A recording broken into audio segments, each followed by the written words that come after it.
Well, the war is now entering an even more dangerous phase. Until now, we have been talking about military bases, missile system, radar installation, and strategic targets. But when reports begin talking about soldiers losing their lives, the whole situation it becomes even more serious. According to Iranian state media, Iran launched another wave of ballistic missile strike targeting US military facilities in Kuwait and Jordan. Iranian reports claim that American missile system, ammunition storage site, and fuel depots they were among the target. Soon after these reports appeared, another claim started spreading rapidly across social media. Some reports claim that 3 US troops had been killed during the strikes. And if that is true, this would mark a major escalation. But this is where we need to pause and separate claims from facts here. Kuwait has confirmed that there was material damage following the missile barrage. However, it has not officially confirmed reports of US casualties or the destruction of American military equipment. Jordan also said that its air defense systems intercepted multiple Iranian missiles and did not confirm any successful strike on their prince. So while headlines are circulating online, there is no independent confirmation that American soldiers were killed in these reported attacks. And that is why information during war, it must be handled very carefully. In today's world, videos travel faster than facts. A single social media post, it can reach millions of people within minutes. Old videos are reshared, images are taken out of context, claims spread across platforms before government even release official statement.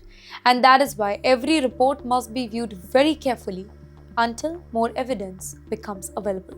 But still, one fact is undeniable here. The conflict is expanding. Missiles are being fired across multiple countries. Air defense systems are being activated. In fact, military bases remain on high alert, and ordinary people living across the Gulf, they are once again finding themselves caught in the middle of the conflict that they did not even choose. Well, for families living in the region, every siren, it brings uncertainty.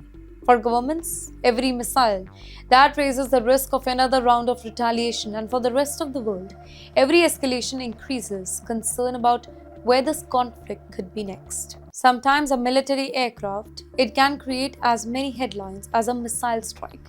And that is exactly what happened when one of Russia's most secure government aircraft landed in Tehran. Well, the aircraft is known as Tu-214PU, often described as Russia's flying command post because of its role during national emergency. It is frequently compared with America's so-called doomsday plane. Now, what makes this aircraft so special? Let's talk about that.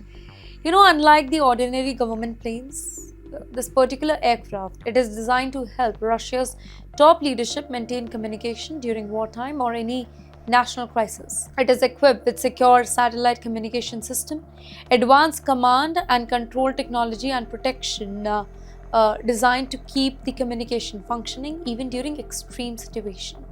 Its arrival in Tehran, it immediately attracted global attention. Why? Because it came at a time when American airstrikes on Iran were continuing and military tension across the Gulf, they were already extremely high. Now, naturally, questions began to emerge. Was this simply a diplomatic visit? Was Russia sending senior officials for high-level discussion, or was Moscow trying to send a strategic message to Washington here? Well, the aircraft had visited Tehran before during talks related to Russia-Iran strategic partnership, but its return during an active military conflict, it has sparked fresh speculation. At this point, there is no official confirmation that the visit signals any direct Russian military involvement in the conflict. But in international politics, timing often matters just as much as words. Sometimes countries send messages not through speeches, but through military deployment, high-profile visit, or the arrival of symbolic aircraft. Now, whether this flight was routine diplomacy or a carefully calculated signal, that remains unclear, but one thing is certain. Its landing has added another layer of uncertainty to an already volatile situation.